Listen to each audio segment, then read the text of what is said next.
Have you ever felt? Are you listening? Damn.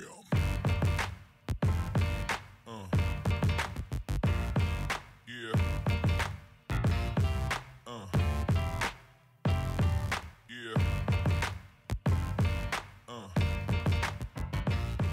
Yeah. Good morning, everyone. My name is Luke Thomas. This is the Monday Morning Analyst for Monday, February 23rd. How are you? You know how this works. 30 minutes or less, I'll get the timer ready, and we talk about the action, the technical action from the weekend in the variety of combat sports that we care about and pay attention to. I'm going to start introducing segments on this time, though. So we're going to start with like an overview of a big lesson I took away. Then we'll get into the major action, which includes UFC Fight Night 61 that aired last night from Porto Alegre, Brazil. We'll talk a little bit about Gennady Golovkin, and a little bit of BAMMA 18 as well. And then in the last segment, very quickly, super easy, in and out, we'll talk about some things to look forward to this coming weekend. So big takeaways, detailed action, what to look forward to coming forward. I am going to get as you know, I have to get the timer ready. Sorry, I'm opening up the wrong program here because, you know, I'm so prepared for these. Here we are. And we shall do a stopwatch that... Here we are. Ready? Okay. So let's, before I get the timer started, actually I'll start the timer on this one. Let's talk about a big overview. Ready? Starting now. Okay. So the clock's ticking.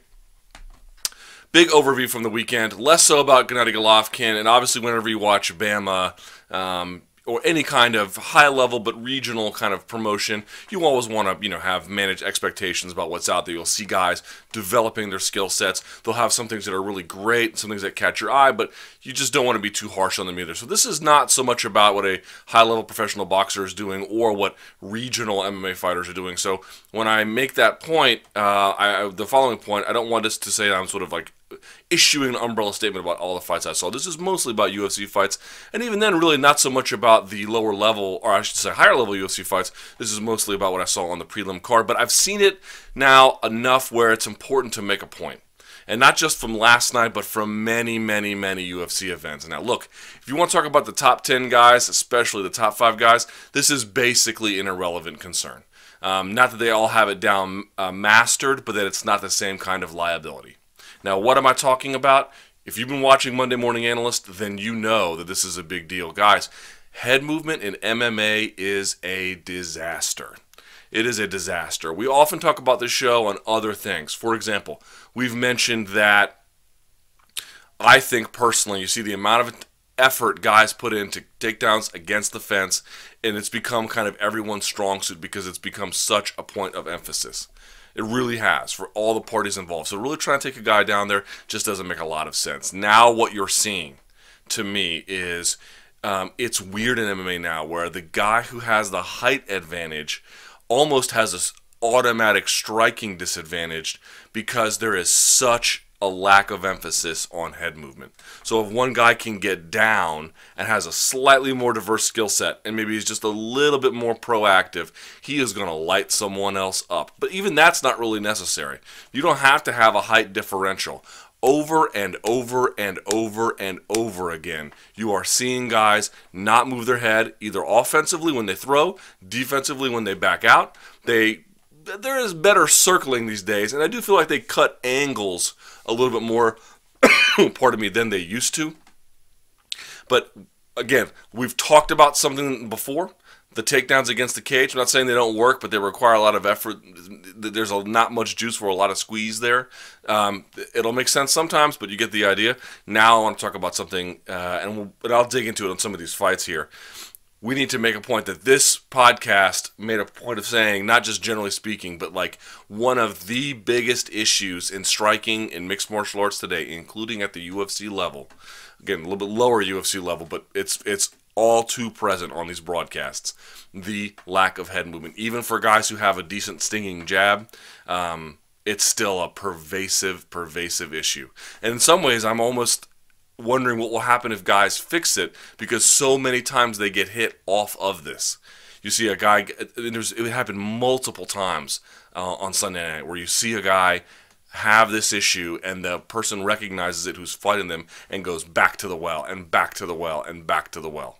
Keep that in mind going forward. When you watch this next weekend's fights, maybe it'll be better because, well, actually there's fewer ranked fighters on this card. But as we watch UFC cards for the rest of this year, pay attention to that. Takedowns against the cage is a big issue. Head movement is one, too. It's not an isolated problem. Well, this guy has it and that guy has it. It is pervasive. It is pervasive. Guys are getting better about throwing mixed combinations. I really feel like that.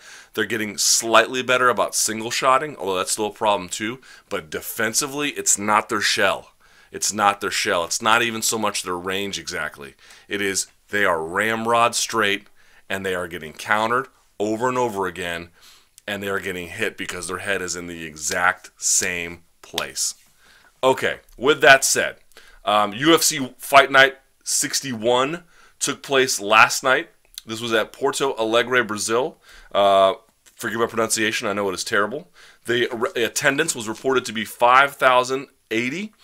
It's a smaller venue, but as Guilherme Cruz pointed out on MMA Beat, this card had basically sold out before they even announced anyone on there, because this was the UFC's debut in Porto Alegre. As you may know, whenever UFC goes to a new city for the first time, there's generally a lot of enthusiasm for it. Not to say there's not when they go back to a repeating city, but you can always sort of count on if UFC is making a debut somewhere, there's going to be some hype about it. So, the card was headlined by Frank Mir versus Antonio Silva, which we'll get to in a minute. Let's start at the bottom.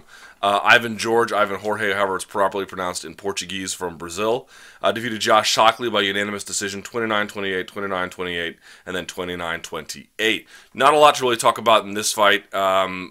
George just had what I would call really mechanical striking. Shockley had a few things I thought he did pretty well. Nothing that exactly stood out to me as noteworthy. There was one exchange, though, not exchange exactly, on the ground. I think it was first or second round.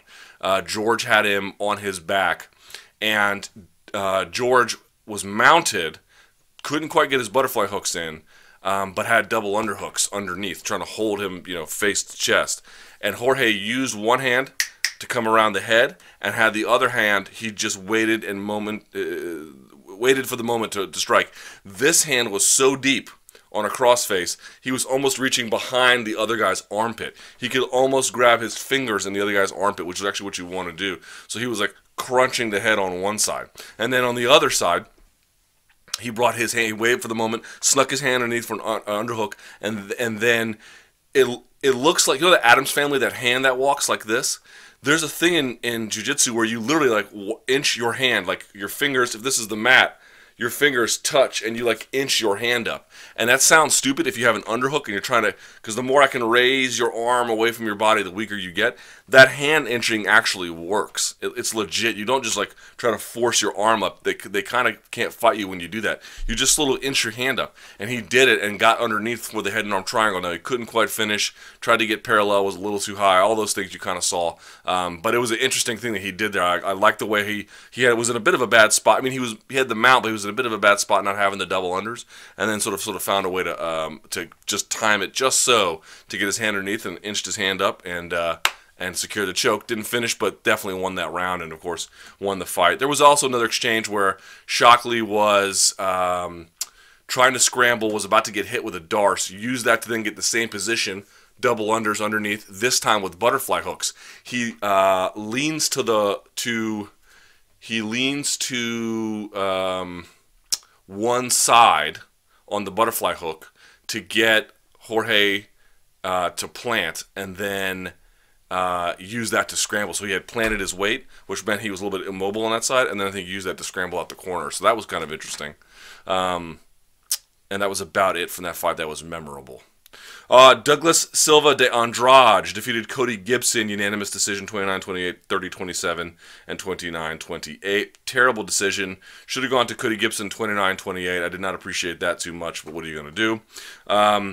Cody Gibson had a few things I thought that went well for him. I thought that some of his entries to takedowns were desperate, but there were moments where he was able in close succession, so he'd miss on a combination, but he wouldn't back out and reset. He would kind of stay in the guy's face while he was pushing forward, and De Andrade was kind of still circling his back against the cage, sort of staying on him, which sometimes comes at a cost, but at least it took those multiple amounts of efforts in close succession to get Andrade to make a mistake, right? So you're playing speed chess with a guy, and again, the majority of the time, the guy who initiates scrambles are the guy who's going to win them. And this isn't quite a scramble exactly, but it is a little bit. Had a decent jab, but again, the head movement on Cody Gibson, a bit of a show. His wasn't too bad, but it wasn't too good either. Kept getting countered over the top. That was one thing I noticed. There was one exchange here that I thought was awesome. So Gibson was not having a lot of success just diving in for doubles. So against the fence, after a period of where he had to sort of chase him against the fence, he manages to lock up a single leg attempt. Goes for the single leg dump, doesn't work, changes directions, and then lifts the leg while he has a cross face on the other side and goes for a dump. As he goes for a dump, though, this is kind of awesome. Andrade, to his credit, reached for a leg underhook, and when he got dumped, used the momentum to keep the weight moving, and then sort of basically rolled Gibson over and then turned the opposite way to claim base on top. That was... Oh, no, sorry. Gibson dumped him. He kept the leg underhook to try to come on top, and then quite couldn't because he was going to get his back taken. Granby rolled to reset the angle of the position, and then came on top. That was awesome. A Granby roll is off. A Granby roll is just when you roll across your shoulders. You're not rolling across your back. You're not rolling this way. You're not rolling that way. You're not even rolling at an angle. You're simply rolling laterally across your shoulders. And what it does is it can often reset the angle, and in this case it did.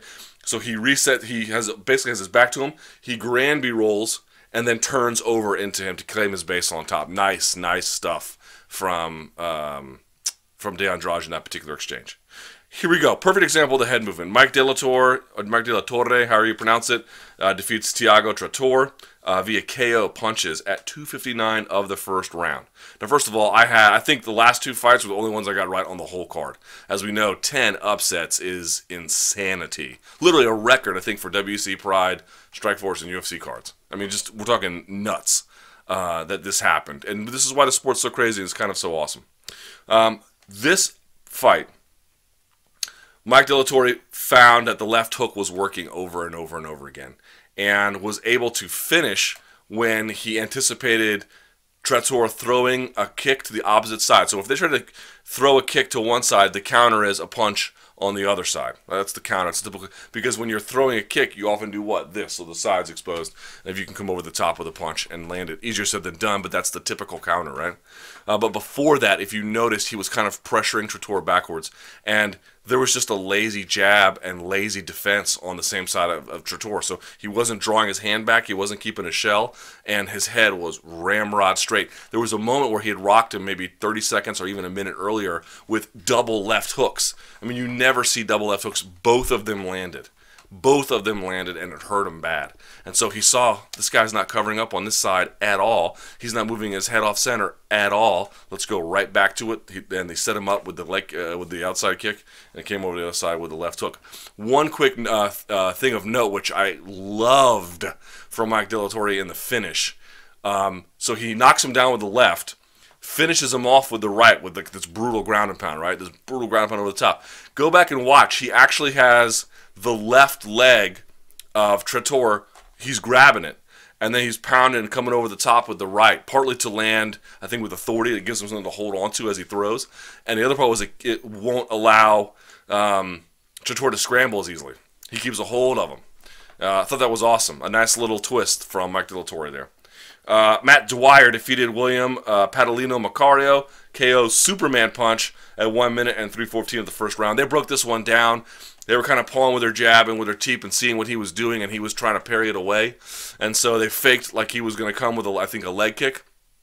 Watched him parry it, and then came over the top with a Superman punch, cracked him, and that was all she wrote. Nice KO from Matt Dwyer. And I thought his post-fight speech was really simple but effective and in many ways memorable.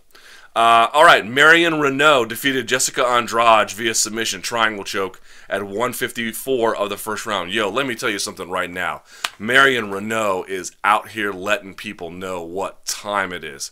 How do you not watch her and think, whoa, we've got something here? I think she's a little bit older. I don't have her age right in front of me. I know she got passed over for season 20 of The Ultimate Fighter. I love it. Love it, love it, love it when fighters come out and consistently perform with chips on their shoulder. Frodo Hospolaev was exactly the same way before everything got derailed for him over in Bellator.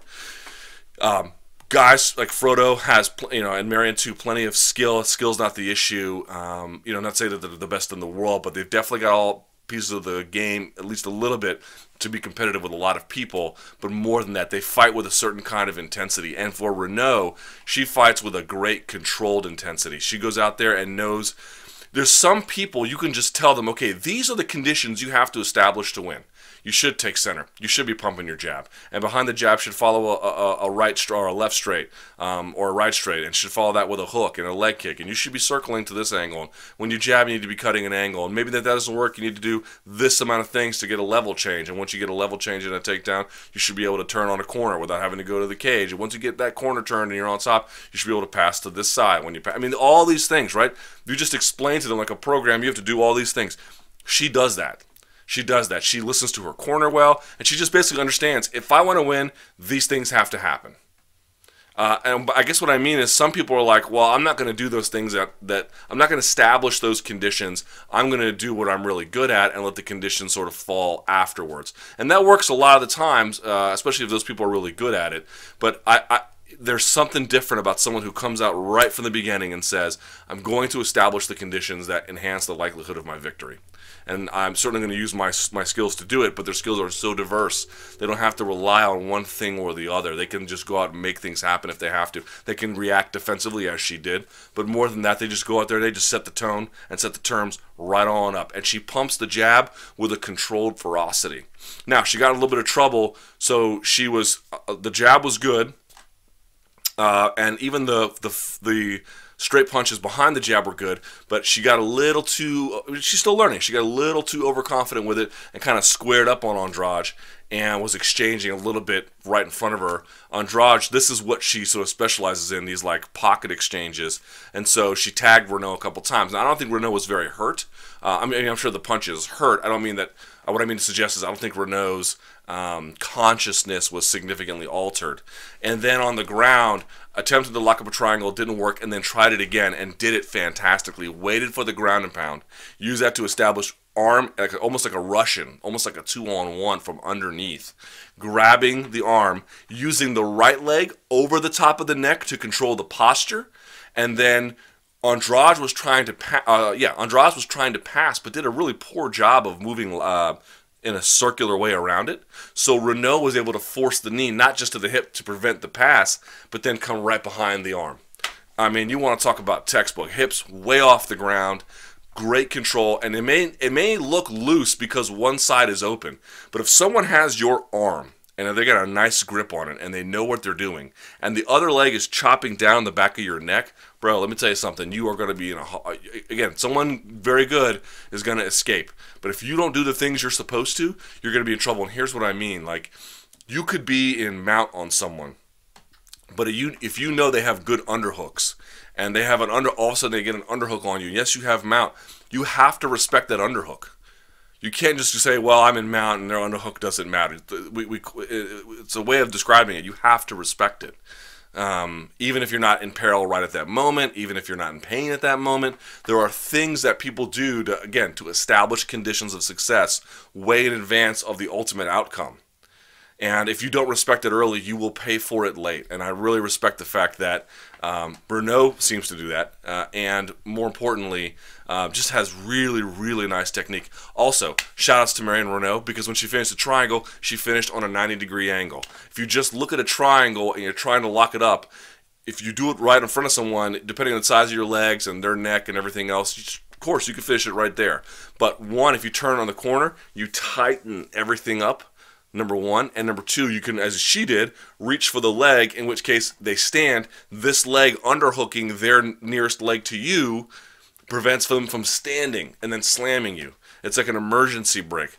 Renaud had all that. Marion Renaud, and I'll just say it now, she's my fighter of the card. And you can say whatever you want about some other people on the card, and you can have everything else. I love it when people come out with chips on their shoulders, yet they have a controlled, determined, if totally undeniable ferocity. They have great technique.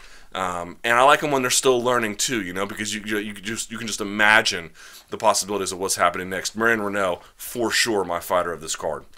We then move to the main card. Santiago Ponzinibbio defeated Sean Strickland. Perfect example of what I'm talking about with head movement. Just zero head movement from Sean Strickland. I commend Sean Strickland because he looked like he's a physical specimen at the weight class. I commend him because he did not gas at all, and I think that's kind of important. He at least gave himself enough tools to stay in the fight in terms of the things. If you still have cardio and you have some skills, you would at least give yourself a chance. And I think Sean Strickland should be commended for that. But Jesus Christ, man. These are things that these guys out here are got to tighten up. Sean Strickland is too physical, too intelligent, and has too many other skills to waste by virtue of the fact that he has no head movement. He's not doing himself any favors.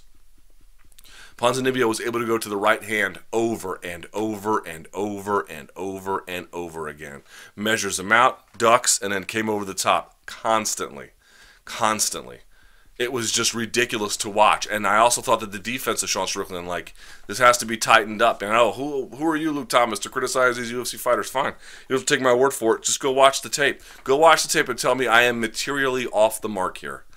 Just, I please, by all means, tell me that it was something else that caused him to win. Yes, Ponzinibbio was mixing it up with outside front legs, low kicks.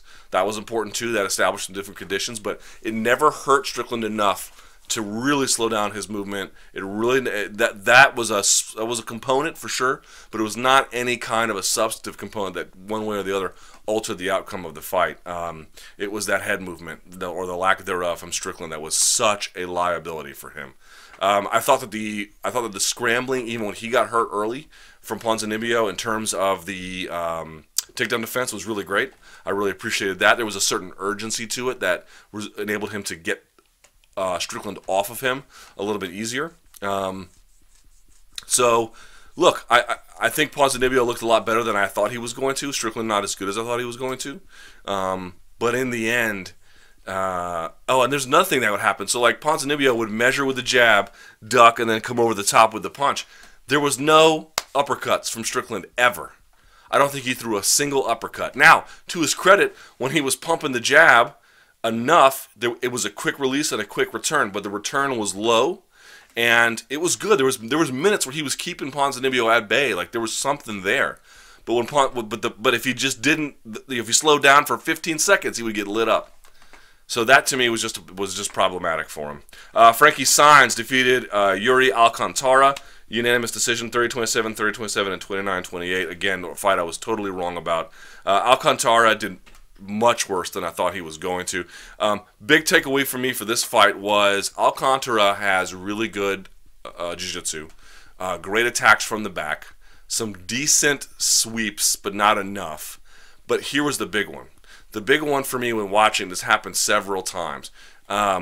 In MMA, it might be different. I don't know if the rules apply exactly the same. But in jiu-jitsu, if you're trying to pass on top and someone is trying to sweep you, you don't just let them sweep and then just start playing guard. You do that if you have to, but you should be fighting the sweep and then fighting to get back on top. You shouldn't just say, I'm just gonna roll over now. I'm just gonna start playing guard. The Mendez brothers are big about this. You have to, if you have a game plan in mind, you have to establish it, particularly if you're already in that spot and something went wrong because you were being lazy. You don't just say, I'm just gonna start playing guard now. You don't do that. And there was a lot of times where the big difference for me was Saenz would go for a takedown. Alcantara would stop it early. Saenz would stay on him, and Alcantara would lose the scramble and just say, "Okay, I'm going to play guard now." There was a lack of scrambling intensity on his part, and a willingness to play guard for too long that I thought was kind of problematic. Great guard passing and at least attacking on top from Saenz. Nice amount of volume, good activity on top. Good submission defense, good balance on top from Frankie Saenz. So great performance from him. But for me, that was the big takeaway was if you just press Alcantara enough in a wrestling scramble, he will relent and just start playing guard with you. And that to me is really problematic. Because ultimately you're saying, well, I'll just play in a position that I was fighting a second ago, but and a position, by the way, that my opponent wants to put me in because they have great submission defense. But I'll do it anyway. It's just not going to work, man. If you want to play guard, because you want to play guard, then play guard. Adriano Martins, surprising me, defeating Rustam Habibov via split decision 29-28 on 2 cards and then 28-29 on the other. Terrible fight, not a lot of activity. The most shocking thing for me was the wrestling of Martins being enough for Habibov. He did look significantly bigger. And I was able to land a couple of good shots on him, but there wasn't just a lot of output from either guy, and Martins did just enough with some of those extra takedowns to claim the fight. Sam Alvey defeated Cesar Ferreira Mutanchi via KO. This one was kind of hilarious, man. Mutanchi was doing everything imaginable. These like wheel kicks or capoeira kicks they were missing, but he was throwing them. He was jabbing to the body and then getting out. He was good. He was using good movement all the way around. They were staying in one spot. He was landing overhand rights when he had to. He was throwing good leg kicks. I mean, Sam Alvey was just taking a beating. All that had to happen, Mutanchi goes to throw an up elbow, okay, and kind of lands more on the tricep and not the elbow. Backs out, throws I believe a left. Yes, he throws a left over the top. Without much of a setup. Like, it wasn't like a great jab. He just kind of like threw it out there a little bit. Alvey gets off to the right. Alvey gets off to the left, comes over with a right, but then immediately, so he knocks him a little bit with the right, but then immediately comes up and digs with like a shovel punch to the left, and as you saw, put him down. So it was great. Like, actually, he slipped a punch and then threw at the same time. Head movement saves you, ladies and gentlemen. I'm telling you, Sam Alvey, for whatever else he is good or bad at, head movement in that one saved him. Good timing, good head movement, getting off center, throwing at the same time, and then coming right back with the left, dropping Mutanchi, and then finishing him off from there. That was at 3:34 of the first round. Not much more to it than that, except to say, Ferreira, the older I get, the more I really respect what these guys do in the cage, so I don't want to call him a bust, but I can just say that I do feel comfortable in saying there have been certain expectations, fair or unfair, made of Mutanchi. Although, if you looked at his early career, there was other fights. There was another fight that this one reminded me of. Which fight was it from Mutanch that the Elvis Mutapcic fight. This almost reminded me exactly of that. That one ended at 25 seconds of the first round. Looking at that fight, even the Dalloway fight to a lesser extent, you could just sort of see that the guy's got some durability issues. So he has just sort of failed to live up to the things that he's been expected to do. I think that's pretty fair. But whether those expectations were fair, given what we had saw in that Elvis fight and the Dalloway fight, I don't know. Great fight. Michael Johnson defeated Edson Barboza. Unanimous decision, 29-28, and then 30-27 on the other two judges' scorecards. Got this fight wrong in the predictions like I did for many of them, but I at least had an idea about what this would look like. I thought that Barboza was going to use a few hand combinations, but really takedown defense and leg kicks, kicks of any variety, to keep Michael Johnson at bay. Johnson was going to have to get in his face, pressure him, and use his quick hand combinations and good scrambling to mix things up a little bit. It was exactly that. It was a really, honestly, I'm not saying that this was the same level of importance by any stretch or that it looked identical to it. I'm not saying that. But there were shades of Fedor versus Krokop. If you go back and watch the Fedor fight, it was slowly backing in. Johnson was much more forceful about it. But the issue was, if these guys have to kick, they need to be able to plant and throw. And if you're constantly backing them up, they can't do that. Again, Nicky Holtzkin, Raymond Daniels from Glory 19, same thing. And so you saw Barboza on his horse. There's my dog. You saw Barboza on his horse the whole time trying to do something, trying to just find the space to throw. And a couple times he landed here or there, mostly to the body, but less so to anything else. And Johnson was really just kind of pressuring him all the time, winning on hand combinations. I noticed that the speed differential, and Barboza is no slow guy at all, the speed differential for Johnson was relatively incredible. His hand speed is excellent. Excellent hand speed. Now, he got a little wild with some of his punches, I think, in trying to pursue Barboza. there was a little bit of looseness about the position that maybe he could have been countered a couple of times, but he was putting such heat on Barboza that he couldn't really collect himself and find the wherewithal and the space to properly operate. So great game plan by Michael Johnson, great execution. I love the game plan. It's like people don't want to walk into Barboza, they don't want to fight him, but like Johnson said, again, what are the conditions that have to be established to win? You have to get this guy backing up. Okay, and we'll just march him down. It was amazing to watch, actually. And then in the main event, Frank Mir defeated Antonio Silva via KO at 140 of the first round. Another, look, I don't know what the future holds for Mir, and neither do you. And I don't know what the future holds for Bigfoot, neither do you. But this, to me, was a really interesting fight because I just feel like Frank Mir, for all of the problems he's faced recently, and I didn't see this coming. I thought Silva would just be a little bit more aggressive than he was. He actually was kind of sitting back a little bit, and maybe that cost him. Well, it actually definitely cost him. But what I noticed was Frank Mir just has a lot of different tools if he really wants to use them. Now, maybe a lot of times he's not put in a position where he's able to. So here's what he was doing. He was showing a lot of movement, and he was testing Silva's reactions. Okay, so he was pumping the jab. And normally what Silva was doing this. He was coming up and shielding off the jab, as he was doing that a few times. What Mir was waiting for was the parry. Same thing you saw in the which fight was that? The Dwyer Macario fight. So what does he do? Throws the jab with the left hand. Silva tries to parry it. He then comes over the top with the left hook now that side's exposed. Bang. Puts him down and then finishes him off with a savage array of elbows. Great performance from Frank Mir. Again, I don't know how much we can really read into it. People are saying, how can this guy fight Mark Hunt the way he did, and then fights, and then he fights Frank Mir the way he did? I don't know. What about maybe the Hunt fight took it out of him? You could say that too, but he was getting. I mean, Antonio Silva got knocked out by Daniel Cormier in a similar way, which he got knocked out by Frank Mir. So I don't know exactly what his situation is, and people are wondering, is it getting on or off TRT? I don't think so. I don't think TRT has anything to do with sort of strengthening the architecture of what gives you some durability in terms of there you go. There's 30 minutes. I just don't think that matters, the TRT point. All right, so because we've gone so long, let's quickly talk about two fights, and then I'll get out of here. I know I'm running long, and I apologize. One, Gennady Golovkin defeating Mr. Murray. I want to pull up the stats here. Let's see. Yeah, so Gennady Golovkin defeated Martin Murray. This was in Monaco. It aired at about 5:45 p.m. on HBO. Punch stats. Golovkin landed 292. Murray just 131. Golovkin threw 816. Murray threw 469. So it was about 36% for Golovkin, and then 28% for Murray. Won't spend too much time on this at all because we're already over time, but just want to say the following.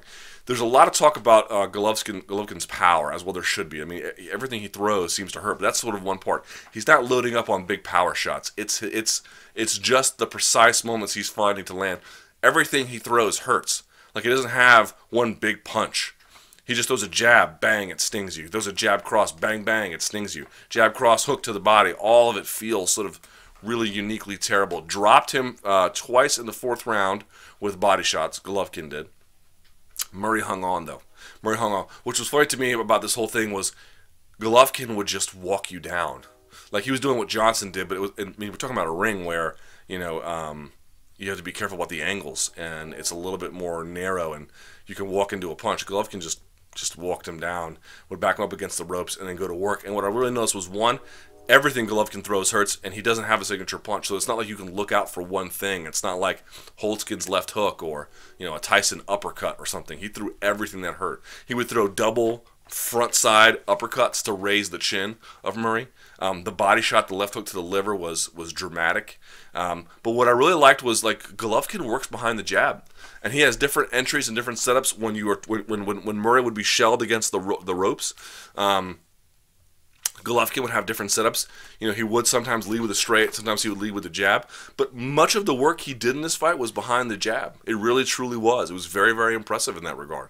I was kind of amazed. Like, Golovkin has finesse. He has technique. He has a wide array of talents. There's not one thing you can pin him on and say, well, if you just stay away from that, then everything will be fine. No, he is a complete boxer in many ways who just happens to hit really hard with everything he throws, which makes what he does so problematic. I think he knocked him down again in the 9th or the 10th as Murray was getting banged up and was trying to circle out of the corner, and as he was coming out, Golovkin followed him with a right, floored him, put him down, and they eventually just called the fight in the 11th because he just was getting lit up. Murray, incredibly tough, but Golovkin, it was just amazing to me, one, how great he could work behind the jab, but when he needed to be diverse in tight to get Murray to open up the shell, he could.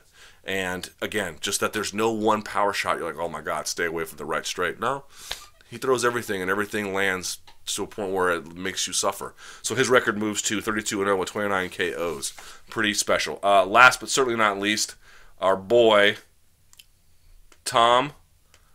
Sorry, my thing's about to die.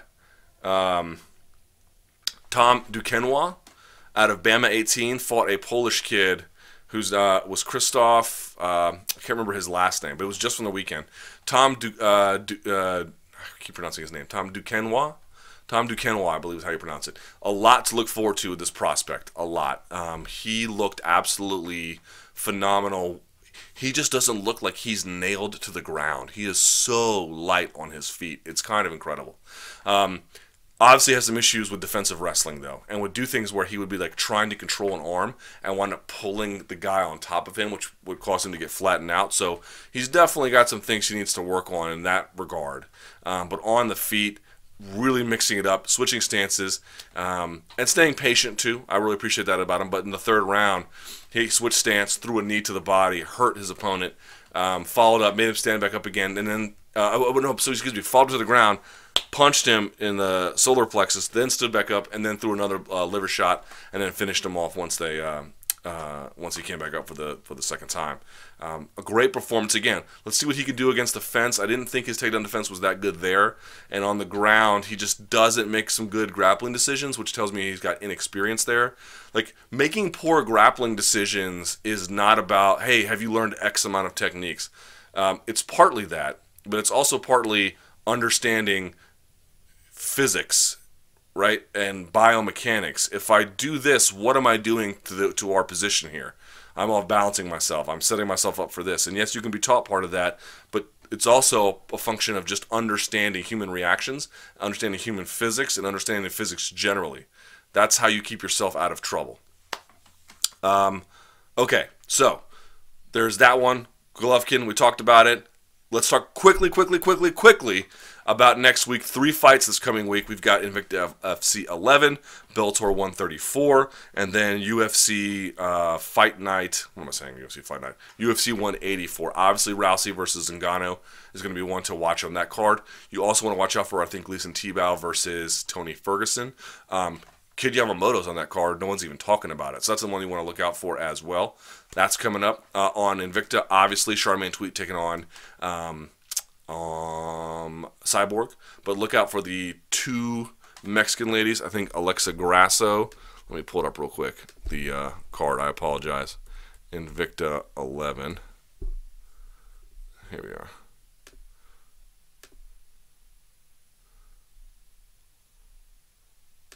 Sorry, I'm going to pull this joker up. They're going to be at the open workout, as a matter of fact. Let's see here. Apologies all. Okay, here we go. Alexa Grasso is going to take on Mizuki Inoue, who's really good herself, but lost her last outing. And then Irene Aldana taking on Melanie LaCroix.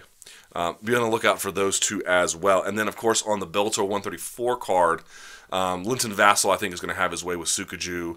Liam McGeary, this is going to be a big test for him, and I think... I think he's just got I think his explosive, powerful striking style is going to be problematic for Emmanuel Newton. The question is if Emmanuel Newton decides to wrestle him, what then happens? I'm not convinced about McGeary in that department just yet. Not saying he can or he won't, just saying we haven't quite seen enough of a test there. Not saying Emmanuel Newton's the best wrestler, but might be the better wrestler or best wrestler that he's faced. So that's one to sort of pay attention to as well. Michael Venom Page returns on that card.